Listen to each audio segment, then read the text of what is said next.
इस कहानी की शुरुआत ऑस्कर नाम के एक बौने लड़के से होती है, जो अपनी हवस मिटाने के लिए अपनी नौकरानी से लेकर अपने पड़ोसी तक को नहीं छोड़ता है और उनको प्रेग्नेंट कर देता है। ये कहानी ऑस्कर के कारनामों से भरी हुई है, तो चलिए देखते हैं ऑस्कर और क्या क्या कारनामे करता है। इस मूवी का नाम है टिन ड्रम। इसे 1979 में रिलीज किया गया था। इस कहानी की शुरुआत में हम लोग एना नाम की एक औरत को देखते हैं, जो कि अपनी खेतों में काम कर रही होती है। तभी वहाँ पर जोसेफ नाम का एक आदमी भागता हुआ आता है और पुलिस से छुपने के लिए उसकी मदद मांगता है। तभी एना उसे अपनी गुफा के अंदर छुपा लेती है, लेकिन जोसेफ इस मौके का फायदा उठाता है और वो गुफा के अंदर ही एना का गेम बजाने लगता है। जब पुलिस यहाँ से चली जाती है, तब जोसेफ बाहर आता है और इन दोनों की दोस्ती हो जाती है।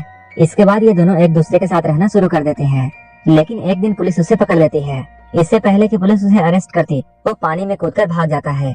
जोसेफ के बारे में बहुत सी बातें फेमस हो जाती है। कुछ लोगों का कहना है वो पानी में डूबकर मर गया, वहीं कुछ लोग ये कहते हैं वो वहाँ से भागकर अमेरिका आ गया और वो यहाँ आकर एक अमीर बिजनेसमैन बन गया और यहाँ आकर ऐश कर रहा है। वहीं दूसरी ओर हम लोग एना और उसकी बेटी एग्नेस को देखते हैं, जो कि बाजार में सामान बेचकर अपना गुजारा कर रहे हैं। एग्नेस अपने कजन जैन से प्यार करती थी, जो कि एक पुलिस पोस्ट ऑफिस में काम करता है। इसके अलावा एना अल्फ्रेड से भी प्यार करती थी, जो कि एक जर्मन शेफ था। उन तीनों के घपाघप कार्यक्रम से ऑस्कर नाम का एक बच्चा पैदा होता है। ऑस्कर पैदा होने के बाद रोता ही रहता है और वो चुप ही नहीं होता है। जब उसकी मॉम उससे ये कहती है उसके 3 साल होने के बाद वो उसे एक टिन ड्रम देगी, इसके बाद वो रोना बंद करता है। अपने 3 साल होने के बाद जब ऑस्कर ने अपने जन्मदिन में लोगों को शराब पीते हुए और कुत्ता डांस करते हुए देखा, तब वो डिसाइड करता है कि वो कभी बड़ा ही नहीं होगा और अपने इसी काम को पूरा करने के लिए वो सीढ़ियों से कूद जाता है। इसके बाद से ही अब ऑस्कर हमेशा के लिए 3 साल का ही रह जाता है। वो हमेशा अपने ड्रम को अपने साथ रखता है और जब भी कोई उससे उसकी टूटी हुई ड्रम लेने की कोशिश करता है, वो इतना जोर से चिल्लाता है कि वो अपनी आवाज से कांच को भी तोड़ देता है। धीरे धीरे टाइम गुजरता जाता है। अब ऑस्कर 6 साल का हो चुका है। ऑस्कर ना ही बड़ा हो रहा था और ना ही वो अपने टूटे हुए ड्रम को अपने से अलग करता था, और जब भी कोई उससे उसके ड्रम को छीनने की कोशिश करता, तब वो अपनी आवाज से कांच तोड़ देता था। ऑस्कर के इस पावर को देखकर सारे डॉक्टर हैरान थे, लेकिन उसकी मॉम और उसके परिवार को ये जानना था कि ऑस्कर क्यों बड़ा नहीं हो रहा है। हम लोग देखते हैं एग्नेस हर थर्सडे को ऑस्कर के साथ शहर जाती थी और वो ऑस्कर को एक दुकान पर छोड़ देती थी। इसके बाद वो जैन के पास जाती थी और वहाँ जाकर वो जैन के साथ भयंकर घपाघप करती थी। लेकिन एक दिन ऑस्कर को अपनी माँ के कांड के बारे में पता चल जाता है। ऐसा करते हुए कई साल बीत जाते हैं और अब ऑस्कर 12 साल का हो चुका है। एक दिन ऑस्कर अपने मॉम डैड के साथ सर्कस देखने के लिए जाता है, जहाँ वो कुछ बौने लोगों को परफॉर्म करते हुए देखता है। उन बौनों को देखकर ऑस्कर के मॉम डैड को ऐसा लगने लगता है कि शायद ऑस्कर भी एक बौना है। सर्कस खत्म होने के बाद ऑस्कर बेबरा नाम के एक बौने से मिलता है, जो कि ऑस्कर के इस टैलेंट को देखने के बाद उसे अपने सर्कस में काम करने के लिए ऑफर देता है। लेकिन तभी ऑस्कर के मॉम डैड वहाँ आ जाते हैं और वो ऑस्कर को अपने साथ ले जाते हैं। इससे कुछ दिनों के बाद हम देखते हैं ऑस्कर की माँ ऑस्कर को जिस दुकानदार के पास छोड़कर जाया करती थी, वो दुकानदार भी धीरे धीरे एग्नेस से प्यार करने लगा था। वो उसे और ऑस्कर को अपने साथ लंदन चलने के लिए कहता है, लेकिन तभी एग्नेस उसे मना कर देती है और वहाँ से चली जाती है। इसके कुछ वक्त बाद एग्नेस को यह बात पता चलती है कि वो प्रेग्नेंट है और उसके पेट में जैन का बच्चा है। इस बात से एग्नेस बहुत परेशान हो जाती है और अपनी टेंशन की वजह से वो बहुत सारी मछलियाँ खा जाती है, जो कि उसे खाना बिल्कुल पसंद नहीं था। वहीं उसके पति अल्फ्रेड को इस बात से कोई भी फर्क नहीं पड़ता है कि एग्नेस के पेट में किसका बच्चा है, और वो एग्नेस को सिर्फ खुश देखना चाहता था। लेकिन ऑस्कर के पैदा होने के बाद एग्नेस को कभी भी खुशी नहीं हुई, इसलिए वो अपने इस बच्चे को पैदा करना नहीं चाहती है और बहुत ज्यादा मछलियाँ खाने की वजह से उसे फूड पॉइजनिंग हो जाती है और उसकी मौत हो जाती है। इसके कुछ सालों बाद हम लोग ऑस्कर को देखते हैं, जो कि अपनी टूटी हुई ड्रम को ठीक कराना चाहता है। ये सब उस वक्त में हो रहा था जब जर्मनी पूरे पोलैंड में हमला करके उस पर पूरा कब्जा करने की कोशिश कर रहा था। वहीं पोस्ट ऑफिस में भी पुलिस लोग जर्मनियों पर हमला करने की तैयारी कर रहे थे। तभी अचानक जर्मन्स का उन पर हमला हो जाता है। इस हमले में बहुत से लोग मारे जाते हैं, जिनमें से एक जैन भी था। ऑस्कर इस हमले से किसी तरह बच जाता है और वो यहाँ से भाग जाता है। इसके कुछ दिनों बाद हम लोग देखते हैं अल्फ्रेड एक 16 साल की लड़की जिसका नाम मारिया है, उसे अपने दुकान में काम करने के लिए रखता है। मारिया दुकान के साथ साथ ऑस्कर का भी ध्यान रखती थी। धीरे धीरे ऑस्कर को मारिया से प्यार होने लगता है। ऑस्कर की उम्र भी मारिया जितनी ही थी, लेकिन मारिया को इस बात पर यकीन नहीं था और वो ऑस्कर को अभी भी बच्चा मानती थी। जब एक रात अल्फ्रेड किसी काम से शहर से बाहर जाता है, तब वो मारिया के बेड के पास जाता है और वो एक चूहे की तरह उसके कंबल में घुस जाता है और घपाघप करने लगता है। मारिया को भी ऐसा करने में अच्छा लगता है, इसलिए वो ऑस्कर को नहीं रोकती है।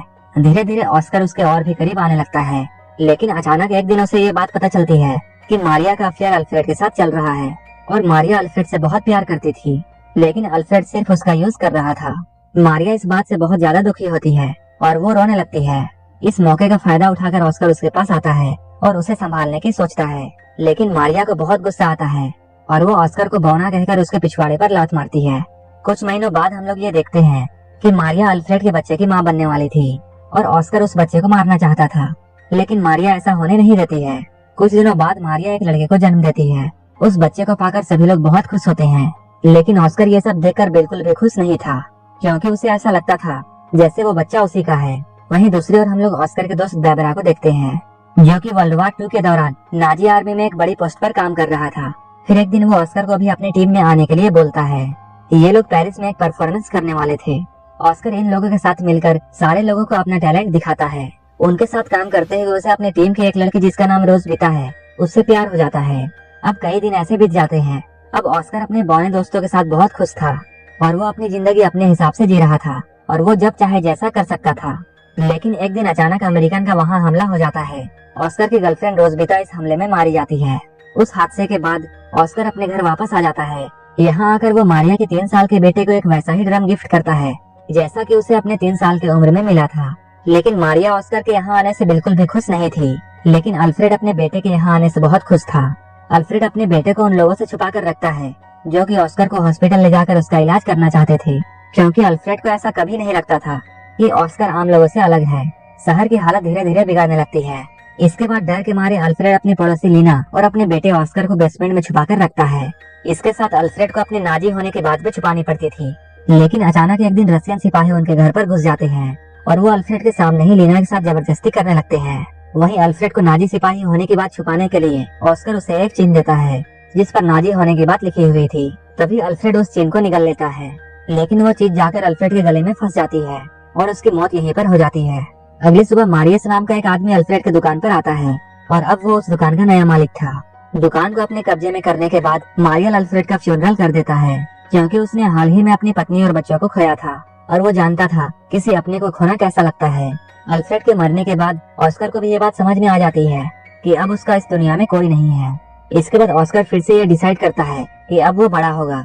इसके बाद ऑस्कर अपने ड्रम को भी अल्फ्रेड के साथ दफना देता है, लेकिन तभी कहीं से एक पत्थर आता है और वो सीधा जाकर ऑस्कर के सर पर लगता है, जिसकी वजह से ऑस्कर वहीं पर बेहोश हो जाता है।